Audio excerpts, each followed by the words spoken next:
like, okay, well, he's a really big guy, he's really scary, and he's right there. Look, he's right there in the woods. He's that guy. That's one thing. But if you allow yourself to think, because so it's rare that you see these really big guys like a Hulk Hogan, like a Richie Incognito who are doing this. So it's a rare sighting, like seeing a Bigfoot or seeing Shaq. But if all of a sudden, if the guy was like Steph Curry size, so he's 6'1" and he's 170 pounds, so he's same size as a Steph Curry or he's the same size as a Riley Cooper, well, all of a sudden then, now the racists could be everywhere because now they just look like you and me. They just look like everybody. They could be a dime a dozen. They could be running all around the joint. What if there's an infestation? So we're better off identifying it as no, it's not everybody. It's not everybody. It's just that big gigantic bully over there named Hulk Hogan. He's the one who's 6'6". He's the one who's 280 pounds. He's the one who's got the rippling muscles, and he is the devil because he used the N-word. So let's attack him. Forget about everything else that's going on all around him, all around in the world. Let's go attack Hulk Hogan and Richie Incognito. Those are the two big bully racists. Let's go get them. Everyone else, no. Don't worry about anything else. Everything else is under control. So that's my 6-minute theory. My 6-minute theory is that it's more pervasive and it's not fair to attack just the big guys. That's the problem that I have. Turning the page now to Roger Goodell. I think I'm going to leave Peyton for the end, but I want to talk about this Brady Goodell thing. Number one, I can't even believe we still have to talk about Deflate-gate. But more so than talk about Deflate-gate, because nobody's interested in talking about whether or not they took the air in or out of the balls at this point. I mean, it's like Bernie Sanders said, to Hillary Clinton the other day. I don't want to hear any more about your damn emails. Well, that's how I feel about Deflate-gate. I don't want to hear any more about your deflated balls. You inflated them, you deflated them, whatever you did with the balls. That really has nothing to do with anything at this point. Everything they are going through right now in court in the NFL has to do with the owner's position, and that as I've said before, I use the term on a fairly regular basis, but as business owners, aka the C-suite, you are not going to allow your employees to feel that they are running the joint. You're not. I'm sorry, you're not. That's just what it is. Ownership has their prerogative. Ownership has its privileges. And ownership sets the rules. Period. Full stop. I don't care if you're you could be an owner of a small deli. You could be a plumber. Own a pizzeria. It could be this radio station. There's a couple of gentlemen here whose name is O'Shaughnessy. They own the joint. They run the joint. And it's not to say that the employees are inmates, but the analogy that I use is that the inmates are not running the joint. I would be one of the inmates at this point at best. I'm like a visiting inmate. I'm not even a full-time inmate. I'm a visiting inmate. But I'm a guest of inmates. I'm not here for anything conjugal, but I'm just a guest of the inmates.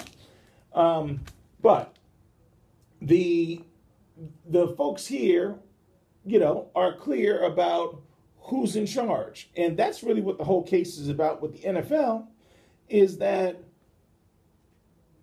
the NFL wants the prerogative to penalize Brady and take him down and make an example out of him over this issue, particularly relative to him being dishonest. And I think Brady was dishonest. His whole thing where he destroyed the phone and all that was absolutely dishonest. It was absolutely dishonest. It's like walking around right now saying, well, OJ didn't kill 2 people. OJ killed 2 people. OJ killed 2 people and Brady destroyed his phone. So if we can just all just kind of come clean and we can move forward with the dialogue. But after a while, it's ridiculous if we don't move forward and start to be realistic about what happened. But I think the bigger issue, I think there's 2 issues. The NFL wants to set the tone. We're in charge. The inmates are not running the joint. The owners are running it. And what the owners want to basically do to the NFL Players Association is say, guess what? if you guys want to sue us, want to take us to court, we're going to sue you. We're going to take you to court. And everybody's lined up their nuclear weapons at this point. And we've pointed them at each other. And we've established that we're going to go to war.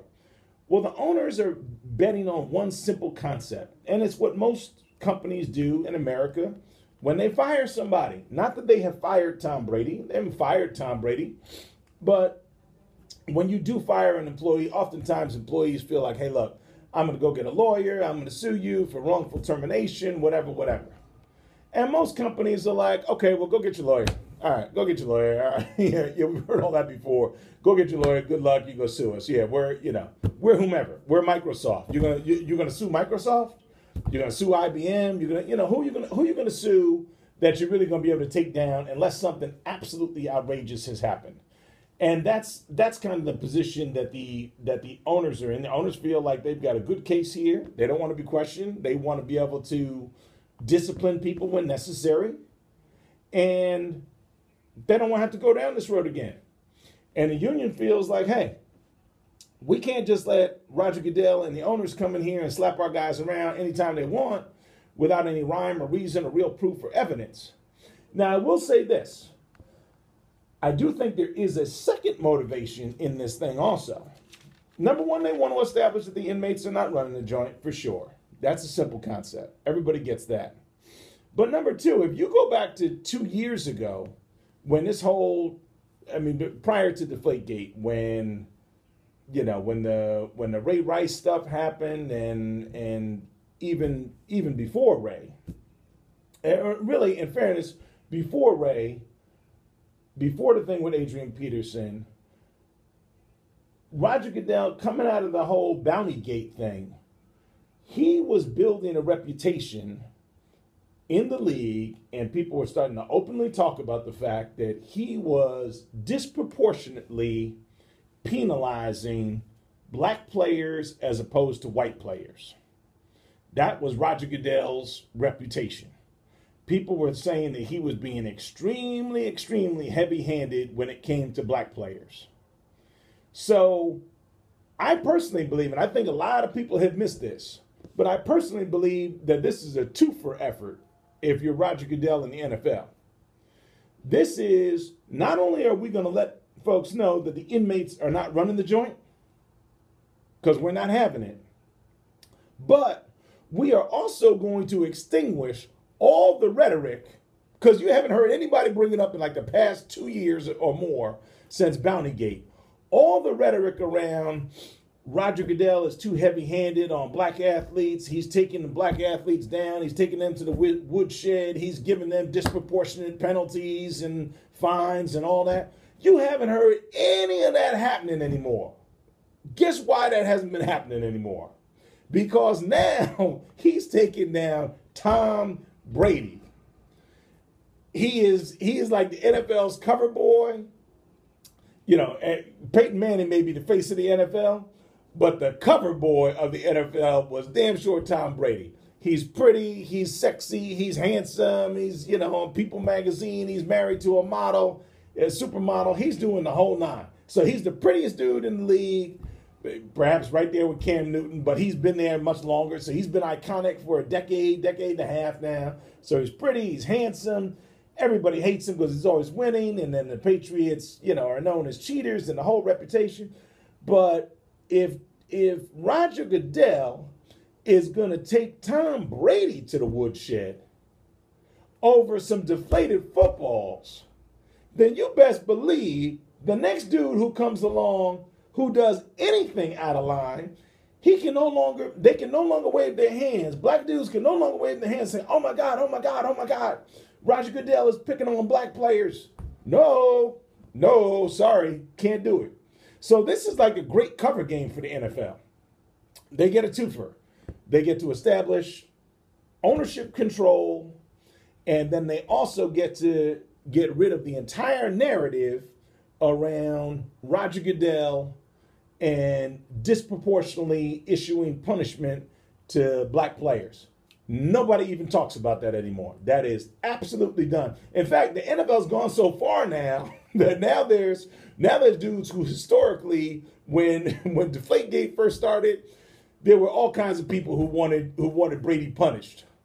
You know, you turn on any radio show and everybody wanted to punish, all, including the current athletes in the league. They wanted to punish. They're tired of the Patriots cheating, et cetera, et cetera. And then it was like all of a sudden it turns into strange bedfellows. And all of a sudden guys who were in the league who hated the Patriots, who had come out against Brady. I can remember I can remember at least one of the guys who used to play for the Jets and then plays for the Patriots. He was on The Biggest Loser. His name escapes me now, but a big offensive tackle. I can remember seeing him on ESPN, and he was like, at first he was like, the Patriots have cheated again. This is what they've done. This is what they always do. I can't, I won't defend it. But by the time Roger Goodell started really going after Brady, he was like, whoa, you can't go after Brady like this. And then all of a sudden he became a defender of Brady. And so many guys around the league had become a defender of Brady. It's not that they don't think Brady cheated. It's like thinking that OJ didn't have the knife. No, everybody knows OJ had the knife. Everybody knows Brady cheated. But if you're a player, the flip side, from the ownership perspective, they want to lay their thing down and say, hey, we're willing to go after anybody. And from Tom down, we're going to take Tom down on a weak case, on some real nonsense. We will take the NFL Players Association. We will drag y'all out into the deep water financially and drown you because we've already spent about $12 to $15 million on this case. Meanwhile, the NFLPA, they've spent another $4 or $5 million. So we got about a $20 million case so far over absolute pure nonsense. Pure nonsense and egos. That's what it's spent about $20 million talking about deflated footballs. But the NFL owners know that they're eventually going to win once they go deeper and deeper into the water because the NFL players are going to run out of money before the NFL owners do. That's the bottom line, guys. So who's going to lose the appetite for this discussion? It's either going to be you or it's going to be them. That's one scenario. The other scenario, like I said, is this thing with Roger Goodell and getting the whole stigma, in a league that's 70 or 80% black. You can't take the issue, or you can't have the perception exist that you are disproportionately punishing them. Well, now after I go after Brady over a really weak case, well, now all y'all should be nervous. Now all y'all should be nervous because if I go after Brady for this, for some of the stuff some of you other guys are doing, I'll absolutely kill you. We'll kill you. We'll fine you. We'll run you out of the league. We'll do whatever. We'll have carte blanche. So that's why they're doing it. That's the big. That's kind of the big concept behind this whole thing as to what's motivating these folks. It's no longer about deflated footballs. It's about egos, control, and perception that they are now trying to create. Jumping subjects. Let me go to my man Peyton Manning. Peyton Manning retired today. And I must say, well, first of all, I need to come clean. And I need to say that I am a crier, and I found myself crying today at a couple of points during the press conference, which I felt kind of silly about because I'm sitting in my house, I'm sitting in my office, got a home office. I'm sitting there watching the press conference and absolutely boo-hooing and sobbing as I'm watching him retire. It was fabulously done. As usual, Peyton says all the right stuff, does all the right stuff, says all the right stuff. There's no buts in this for me. I thought the only unfortunate thing was that amongst all the positive things that were said about him over the past 48, 72 hours, you knew at some point somebody was going to bring up all the nonsense that has recently been brought up over the past month or so since the Super Bowl over the HGH thing, and then this thing with Tennessee and this athletic trainer that supposedly happened 20 years ago. And I guess my comment relative to all of this is that we can't be surprised as a society when we look at the landscape of politics and we ask ourselves as a society, how do we end up, excuse me, how do we end up with some of the weak